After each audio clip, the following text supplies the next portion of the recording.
Hello friends, आज मैं अपने इस वीडियो में आप सभी को एक खास बात बताने वाला हूँ। बात यह है कि जैसे ये पेशेंट भोपाल से 80 किलोमीटर दूर से आशा के पास किसी गांव में रहते हैं।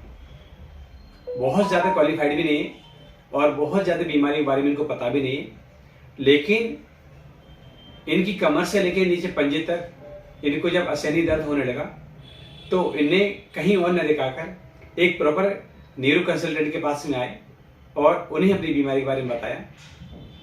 सर ने उनको प्रॉपर असेस किया, एग्जामिन किया और चेक करने के बाद में एमआरआई प्लान की। इनकी एमआरआई की जांच करने के बाद में पता चला कि हमारी कमर से निकलने वाली जो नस हमारे पंजे तक जाती है वो इनकी बहुत ज़्यादा दबी हुई है और उन्हीं की वजह से एक असहनीय दर्द जो कि कमर से लेकर नीचे पंजे तक होना शुरू भी हो रहा है इनका। अब ये जो दर्द है इनको इतना ज़्यादा था कि ये ना मेडिसिन से मैनेज हो रहा था और ना किसी और तरीके से। इस कंडीशन में हमारे पास में दो ही विकल्प होते हैं, या तो हम ऑपरेशन के लिए बोले पेशेंट को, या फिर मेडिसिन प्लस प्रॉपर प्रिकॉशंस और एक प्रॉपर फिजियोथेरेपी जिसमें डिकम्प्रेशन, लेजर, शॉकवेव,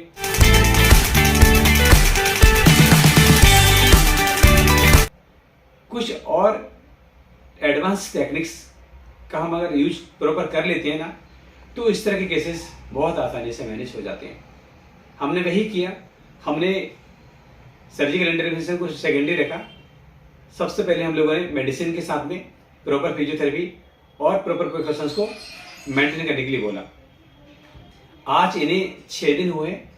6 दिन में इनका जो दर्द है पहले से 80% से भी ज़्यादा इनको आज रिलीफ हो गया। अब जब पहले दिन ये हमारे पास में आए थे तब इनको कितना तकलीफ थी और अभी फिलहाल में इन्हें कितनी तकलीफ है, मैं इन्हीं के द्वारा आप सबके सामने शेयर करता हूँ। जी माता जी बताइए, जब आप पहले दिन मेरे पास में आए थे तब आपको क्या हो रहा था? दर्द कम था कि ज्यादा कि बहुत ज्यादा? बहुत ज्यादा ही था। बहुत ज्यादा था। चलने फिरने में दिक्कत होती थी आपको? चलने फिरने में आती थी। हाँ। उठने बैठने में? उठने बैठने में तो ऐसे जाती थी, उठती थी। जी। अभी फिलहाल में आपको कितना तकलीफ हो रही है? अब तुम्हारा नहीं हो तकलीफ? नहीं हो? दर्द भी नहीं। अच्छा, एक बार आप खड़े होकर देखो, एक बार आगे झुक के देखिए। अभी हो रही है? हाँ। नहीं हो अब आप बैठ जाइए। अभी फिलहाल में इन्हें कम से कम 1 महीने तक और प्रॉपर प्रिकॉशंस रखने होंगे। थेरेपी तो मैं आज से इनकी बिल्कुल बंद कर रहा हूँ क्योंकि ट्रेवलिंग में भी इनको प्रॉब्लम हो रही है, क्योंकि भोपाल से तो बिलोंग करते नहीं है, ग्रामीण क्षेत्र से वास्ता रखते हैं पेशेंट। अच्छी बात है कि इन्हें हमारी बात को माना और बीमारी को गंभीरता से लिया और ट्रीटमेंट को प्रॉपर तरीके से किया है इन्हें।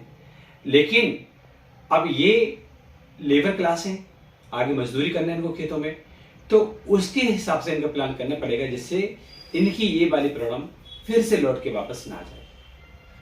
हमारे जितने भी पेशेंट हमारे पास में आते हैं उसमें 80% पेशेंट तो कंप्लीट रिकवर हो जाते हैं, पर 20% पेशेंट कुछ गलती ऐसी कर देते हैं कि उनका ही पेन फिर से लौट के आ जाता है। क्यों? क्योंकि हड्डियां जो हमारी हैं वो तो कैल्शियम से बनी होती, मजबूत होती हैं, पर हमारी हड्डियों में डली हुई प्लेट ये कार्टिलेज की बनी होती कमजोर होती है। इसको हीलिंग के लिए प्रॉपर टाइम देना बहुत जरूरी है।